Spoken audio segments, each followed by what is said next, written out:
Hello friends, welcome to my channel science tutorials. तो आज की इस वीडियो में ट्रांसक्रिप्शन का एंड कर दूंगी बिकॉज काफ़ी वीडियो से प्रीवियस वीडियो से ट्रांसक्रिप्शन मैं बता रही हूँ। इस वीडियो में यूकैरियोट्स एंड प्रोकैरियोट्स में बता दूंगी डिफरेंस ट्रांसक्रिप्शन के बेसिस पे, एंड साथ ही साथ और चीज़ें भी बताऊंगी जैसे कि आरआरएनए, एमआरएनए एंड टीआरएनए की प्रॉपर्टीज़, यानी कि डायग्राम्स के साथ जैसा एग्जाम में पूछा जा सकता है वो बताऊंगी।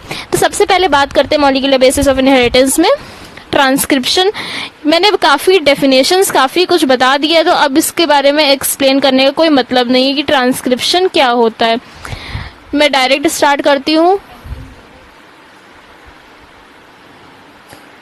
ट्रांसक्रिप्शन, ठीक, डायरेक्ट स्टार्ट करती हूँ।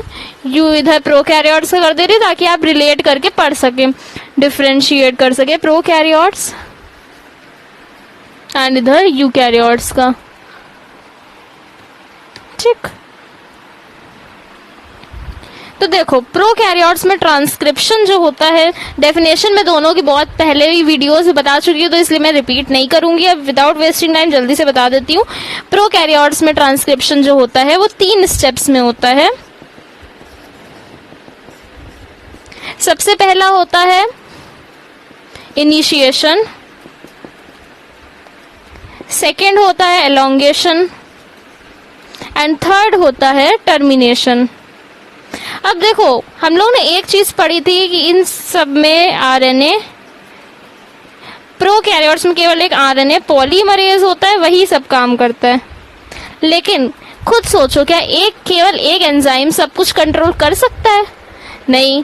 तो केवल ये जो आरएनए पॉलीमरेज है, ये तीनों चीजें नहीं करता, ये केवल काम क्या करता है? एलोंगेशन का। तो आरएनए पॉलीमरेज जो है वो केवल एलोंगेशन का काम करेगा। इनिशिएशन के लिए और टर्मिनेशन के लिए होंगे अलग अलग प्रोसेस। तो क्या प्रोसेस होगा? इनिशिएशन के लिए होगा सिग्मा फैक्टर, सिग्मा फैक्टर कह सकते हैं, इनिशिएटर फैक्टर कहते हैं, इनिशिएशन फैक्टर कह सकते हैं, कुछ भी कह सकते हैं, ये होगा। टर्मिनेशन के लिए होगा रो फैक्टर। ये आपने पढ़ा होगा ना क्लास में, पर प्रीवियस क्लास में, फिजिक्स में भी, मैथ्स में भी, कि सिग्मा एंड वो सब, लेकिन यहाँ से पे उसका कोई रिलेशन नहीं, बस सिंबल की तरह यूज करा गया है, ठीक। ये होगा सिग्मा फैक्टर। ये जब प्रोसेस में, जब एमआरएनए का जो इस तरह से, एक मिनट, जो सीक्वेंस होगा, मतलब डीएनए का जो स्ट्रैंड होगा, मुझे कहना चाहिए इस तरह से, उसमें जब आकर के यहाँ पे लगेगा सिग्मा फैक्टर, तो प्रोसेस स्टार्ट होगा, ठीक। Process begins from here, process यहाँ से स्टार्ट होगा। एलोंगेशन होगा चेन का, आरएनए पॉलीमरेज लगेगा, एंड के लिए लगेगा रो फैक्टर जो कि टर्मिनेटर फैक्टर, टर्मिनेशन फैक्टर, कुछ भी बोल सकते हैं। यूकैरियोट्स में अब मैं बात करती हूँ। प्रोकैरियोट्स का केवल इतना ही था। अब यूकैरियोट्स में होता है पूरा proper clear cut division of labour, clear cut division of labour, यानी कि होता क्या है clear cut division of labour? हर एक पर्टिकुलर फंक्शन के लिए अलग अलग एंजाइम्स इन्वॉल्व हों, या ऑर्गेनेलीज, क्योंकि ये हायर ऑर्गेनिजम्स होते हैं यूकैरियोट्स, अलग अलग ऑर्गेनेलीज, अलग अलग एंजाइम्स, हर अलग फंक्शन के लिए एक अलग चीज़ यूज़ हो। जैसे कि हम लोग हैं तो हमारा हार्ट ब्लड पंप करता है, तो ऐसे अलग अलग ऑर्गन्स होते हैं ना, तो वैसे अलग अलग एंजाइम्स की तरह कह सकते हैं कि एक एंजाइम केवल एक ही चीज़ का फंक्शन कंट्रोल करेगा। तो यहाँ पे न्यूक्लियस में जो प्रेजेंट होता था आरएनए पॉलीमरेज, उसके साथ ही साथ क्या होगा? RNA polymerase 1, RNA polymerase 2, RNA polymerase, ये 3 एंजाइम्स जो होंगे एक्स्ट्रा होंगे, आरएनए पॉलीमरेज 3। अब जो आरएनए पॉलीमरेज 1 है वो ट्रांसक्राइब करेगा आरआरएनए को, 2 ट्रांसक्राइब करेगा एमआरएनए को, और 3 ट्रांसक्राइब करेगा टीआरएनए, ठीक। अब इसको याद करने का क्या तरीका है, RMT सरिया सुना होगा आप लोग ने, तो RMT के ही सीक्वेंस में RMT याद कर लीजिए, RNA पॉलीमरेज 1, पॉलीमरेज 2, पॉलीमरेज 3, ये RMT, ठीक। तो वहां से ये चीज याद हो गई। अब जो mRNA भी RNA पॉलीमरेज 2 mRNA भी फॉर्म कर सकता है, hnRNA भी फॉर्म कर सकता है, RNA पॉलीमरेज 3 rRNA भी फॉर्म कर, tRNA भी फॉर्म कर सकता है, एंड snRNA भी फॉर्म कर सकता है, ठीक। अब hnRNA क्या होता है, hnRNA पहला full form heterogeneous RNA, heterogeneous RNA, ठीक। इसको hnRNA को हेट्रो RNA भी कह सकते हैं, हेट्रोजिनस RNA भी कह सकते हैं। अब इसकी डेफिनेशन पूछी जाएगी तो आप क्या लिखेंगे, precursor of mRNA, precursor of mRNA, ठीक। यानी कि प्रीकर्सर ऑफ mRNA का मतलब क्या हुआ, mRNA बनने के पहले वाले स्टेप में जो RNA होता है ना, वो होता है hnRNA। मतलब hnRNA में कुछ मॉडिफिकेशंस, कुछ चेंजेस होते हैं, जिसके बाद वो hnRNA कन्वर्ट हो जाता है mRNA में, ठीक। जो hnRNA में होता है उसमें hnRNA में इंट्रॉन्स भी होंगे, यानी कि इंटरप्टिंग सीक्वेंस, एंड एक्सॉन्स भी होंगे, ठीक। ये दोनों होंगे। अब चेंजेस क्या होगी, सबसे पहले तो स्प्लाइसिंग होगा, सबसे पहले क्या होगा, स्प्लाइसिंग होगी। स्प्लाइसिंग कैसे होगी, इंट्रॉन्स कट ऑफ हो जाएंगे, जो इंट्रॉन्स हैं वो कट ऑफ हो जाएंगे, स्प्लाइस्ड ऑफ, कट ऑफ मतलब यानी कि हट जाएंगे इंट्रॉन्स, एंड एक्सॉन्स जो होंगे आपस में forms straight chain, forms straight chain. Exons जो होंगे वो आपस में स्ट्रेट चेन बना लेंगे। अब hnRNA में क्या चेंजेस होंगे, क्या मॉडिफिकेशंस होंगे, जिसकी वजह से वो mRNA में कन्वर्ट होगा। तो दो प्रोसेसेस होते हैं, एक होता है कैपिंग, एक होता है टेलिंग, कैपिंग और एक टेलिंग। तो ये जो RNA की, ये जो DNA का स्ट्रैंड होगा 5 प्राइम होगा, ये 3 प्राइम होगा, ठीक। यहाँ पे होगा कैपिंग, यहाँ पे होगी टेलिंग। कैपिंग और टेलिंग होगी, कैपिंग किस चीज की होगी, मिथाइल ग्वेनोसाइन ट्राइफॉस्फेट की। कैपिंग होगी मिथाइल ग्वेनोसाइन ट्राइफॉस्फेट। और जो टेलिंग होगी वो किस चीज की होगी, एडेनाइलेट रेसिड्यूज, एडेनाइलेट रेसिड्यूज की, ठीक। इतना जब आप ये डायग्राम बना देंगे ना एग्जाम में अगर पूछा जाएगा तो ट्रस्ट में पूरे मार्क्स एग्जामिनर देगा, ठीक। तो ये प्रोसेस होगा, जिसके बाद hnRNA जो होगा वो कन्वर्ट हो जाएगा mRNA में इन मॉडिफिकेशंस के बाद, ठीक।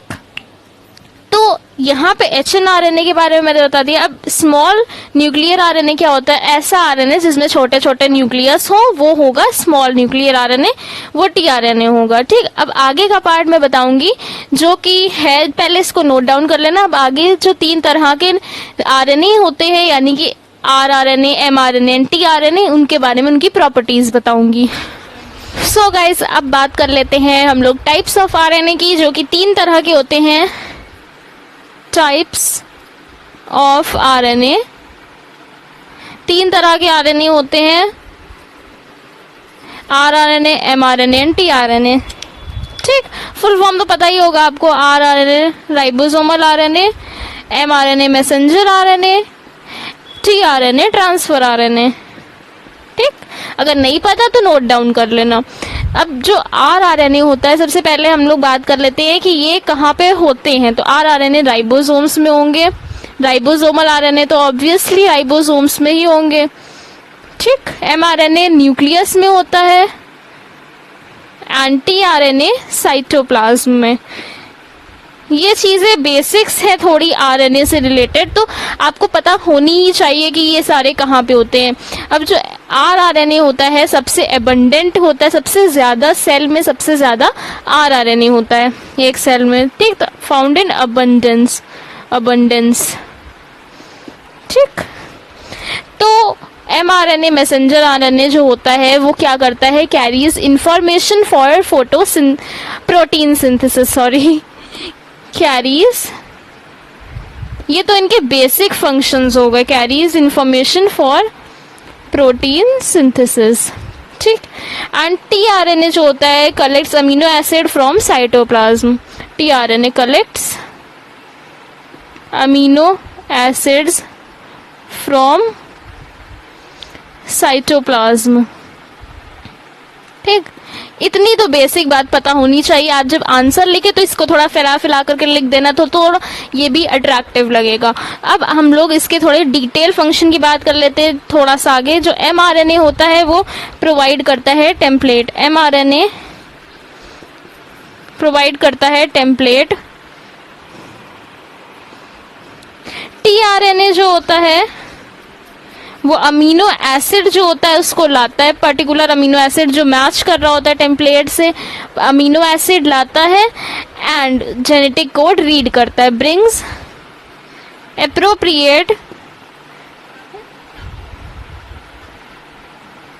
Amino acids and read the genetic code. अभी जेनेटिक कोड के बारे में मैंने नहीं बताया ना कुछ भी, कोई बात नहीं, आगे की वीडियोस में जेनेटिक है टॉपिक, शायद आपकी बुक में टॉपिक भी है जेनेटिक कोड, उसके बारे में फीचर्स भी हैं, बताऊंगी। अभी के लिए इतना देख लेना, ठीक। और mRNA, tRNA एंड जो rRNA होता है वो प्ले करता है structural and catalytic role during transcription, ठीक। तो इस तरह से हम एक तरह से कह सकते हैं कि जो तीनों आरएनएस जो होते हैं, तीनों आरएनए जो होते हैं, RNAS, ये वाला RNAS समझना, क्योंकि बहुत बच्चे गलती क्या करते हैं कि हम RNAS जब बोल रहे हैं ना, हमारा मतलब बोलने का ये होता है, लेकिन वो लोग समझ लेते हैं RNA, ये RNAs एंजाइम, तो दोनों में बहुत डिफरेंस है। ये गलती मत करना, बिकॉज ये बहुत एक ब्लंडर है, तो ये नहीं होना चाहिए, क्योंकि ये RNAs जो होता है ये एक एंजाइम होता है जो कि RNA को ख़त्म करता है। मैंने बताया था एक DNA वाला जो उसका जेनेटिक मटेरियल के लिए जो एक्सपेरिमेंट्स है उसमें मैंने बताया भी था। तो और ये क्या है, ये RNA है, RNA को सिंगुलर हम लोग ने ऐसे, RNA सिंगुलर होता है, जब S लगा देते तो वो प्लूरल बन जाता है। तो सिंपल सी चीज़ है, लेकिन गलती नहीं होनी चाहिए इस चीज़ में। तो ये होगा हमारे टाइप्स ऑफ RNA। अब इनकी डिटेल स्टडी के लिए मैं वीडियो यहाँ पे पॉज कर रही हूँ, क्योंकि वीडियो में टाइम टेकिंग है, तो मैं पहले से ही लिख दूंगी यहाँ पे जो प्रॉपर्टीज हैं। स्टूडेंट्स, ये सारे पॉइंट्स हैं जो मुझे इंपॉर्टेंट लग रहे हैं rRNA एंड mRNA के, जो मैंने पहले से लिख दिए हैं बोर्ड पे, बिकॉज थोड़ा टाइम टेकिंग था हाथ के हाथ लिखना, तो इसलिए मैंने पहले से लिख दिए। अब मैं इनको एक्सप्लेन कर देती हूँ एक एक करके, आप नोट डाउन जरूर कर लीजिएगा, बिकॉज इसके अलावा और शायद ही कोई पॉइंट बने, बिकॉज मैंने सारे इंपॉर्टेंट पॉइंट्स यहाँ पे गैदर कर दिए बोर्ड भर के। अब जो RNA मैंने अभी बताया कि मोस्ट अबंडेंट होता है, सबसे ज़्यादा होता है, rRNA जो होता है, राइबोसोमल RNA सबसे ज़्यादा होता है, ठीक, पूरे सेल में। तो मोस्ट अबंडेंट और कितना होता है, 80, पूरे टोटल RNA का 80% rRNA होता है, ठीक। Most stable form of RNA होता है, सबसे ज़्यादा स्टेबल फॉर्म ऑफ RNA होता है, RNA का सबसे स्टेबल फॉर्म rRNA होता है, ठीक। इसका वेट हाईएस्ट होता है, हाईएस्ट मॉलिक्यूलर वेट, ये MW जो है मॉलिक्यूलर वेट है, मॉलिक्यूलर वेट, ठीक। अनपेयर्ड बेसेस इन rRNA के मॉलिक्यूल में जो अनपेयर्ड बेसेस होते हैं वो जा करके mRNA और tRNA के साथ बाइंड हो जाते हैं। कैसे बाइंड होते हैं, उन दोनों मॉलिक्यूल्स के बीच में जो फॉस्फेट ग्रुप्स होते हैं, उन दोनों फॉस्फेट जो आपस में फॉस्फेट, दोनों अलग मॉलिक्यूल्स में जो फॉस्फेट होता है वो जुड़ जाता है मैग्नीशियम आयन से। यानी कि जैसे एक ये है, दूसरा ये है, ठीक, इस तरह से। तो यहाँ पे जो फॉस्फेट लगा, ये जो फॉस्फेट लगा, ये दोनों आपस में जुड़ेंगे मैग्नीशियम आयन से। विजिबल है ना, मैं यहाँ पे थोड़ा सा बड़ा करके लिख देती हूँ। ये इस तरह से है, ये 2 मॉलिक्यूल्स हैं, ठीक। अब यहाँ पे भी फॉस्फेट है, यहाँ पे भी फॉस्फेट है, तो ये आपस में मैग्नीशियम आयंस के हेल्प से जुड़ जाएंगे। बस ये पॉइंट में इतना ही था, आप नोट डाउन जरूर करिएगा। तो आरआरएनए के केवल यही फीचर्स थे जो मुझे काफी इंपॉर्टेंट लग रहे थे। इससे पहले के तो मैंने बता ही दिए हैं। अब एमआरएनए की बात करते हैं। सिंगल स्ट्रैंडेड डीएनए की तरह होता है इसका स्ट्रक्चर, यानी कि जो ये होता है एमआरएनए वो सिंगल स्ट्रैंडेड होता है, इस तरह से सिंगल स्ट्रैंडेड होता है। एक मिनट, सिंगल स्ट्रैंडेड इस तरह से होता है, यानी कि डीएनए के एक स्ट्रैंड की तरह, अगर डीएनए का 2 स्ट्रैंड में से एक स्ट्रैंड हटा दे तो वो एमआरएनए का स्ट्रक्चर उसी की तरह लगता है। Particular region of DNA is copy during RNA synthesis by the replacement. RNA synthesis में जो डीएनए का पर्टिकुलर रीजन होता है वो कॉपीड हो जाता है रिप्लेसमेंट के थ्रू। रिप्लेसमेंट वर्ड यहाँ पे क्या बता रहा है, किस चीज का रिप्लेसमेंट भाई? देखो रिप्लेसमेंट यहाँ पे 2 चीज का बता रहा है। पहली चीज तो जो थाइमीन होता है उसकी जगह यूरेसिल लग जाता है, ए एडेनिन थाइमीन की रिप्लेस करके यूरेसिल के साथ अटैच होता है। दूसरा चीज क्या है? दूसरी चीज के लिए मैं ये पार्ट जरा सा रब करती हूँ बिकॉज बहुत ज्यादा मेसी हो रहा है, कंफ्यूजन भी क्रिएट करेगा, इसलिए मैंने ये वाला पार्ट रब कर दिया है। अब मैं बताती हूँ, ठीक। देखो पहला तो ये हो गया, समझ में आ गया हम लोग को अच्छे से। अब दूसरा जो था,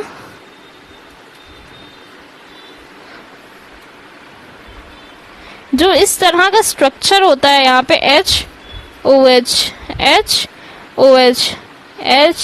नहीं, यहाँ पे सॉरी, यहाँ पे वो लगता है ना, बेस लगता है, यहाँ पे CH2 फॉस्फेट ग्रुप यहाँ पे लगता है, यहाँ H। तो ये स्ट्रक्चर दो हाइड्रोक्सिल मॉलिक्यूल्स जो होते हैं ये यहाँ पे आकर के किसमें लगते हैं?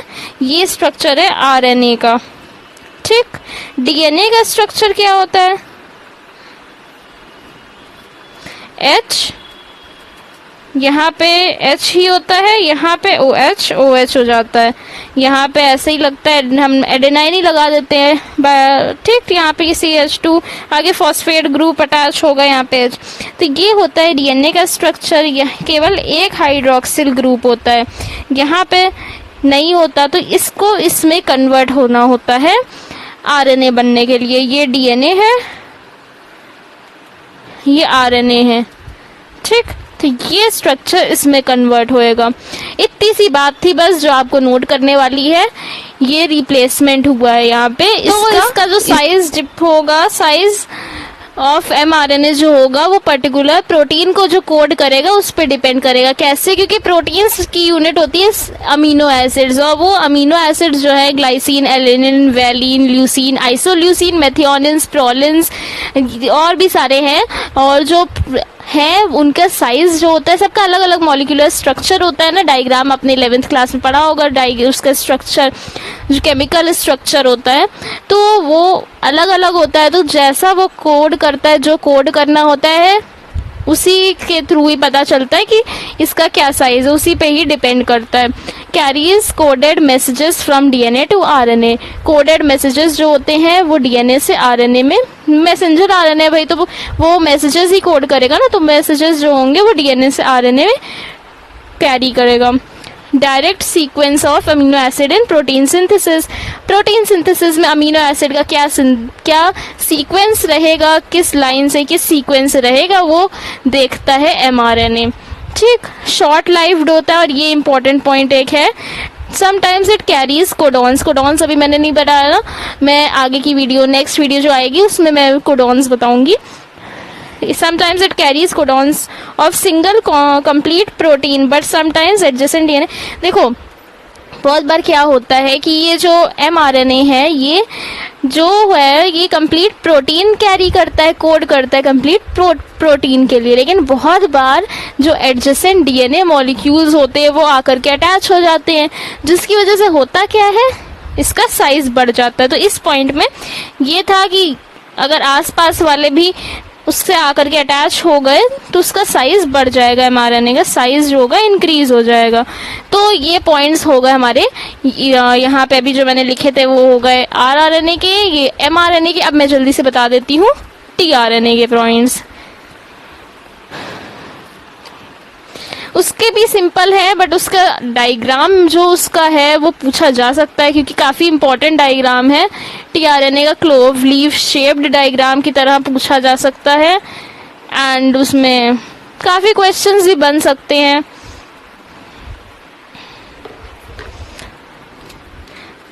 Third RNA tRNA transfer RNA, ठीक।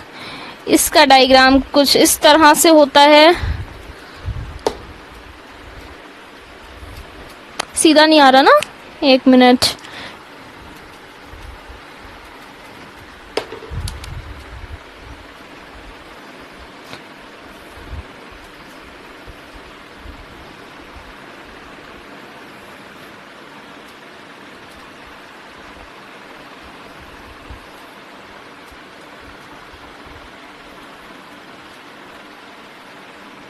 ठीक, इस तरह का डायग्राम होता है कुछ। इसको क्लोव लीव शेप भी डायग्राम कहते हैं, क्लोव लीव शेप्ड। ठीक, यहाँ पे तो मुझे खैर नोट करना है तो इसलिए मैं इरेज कर दे रही हूँ। यहाँ पे mRNA का सीक्वेंस होगा, mRNA AUG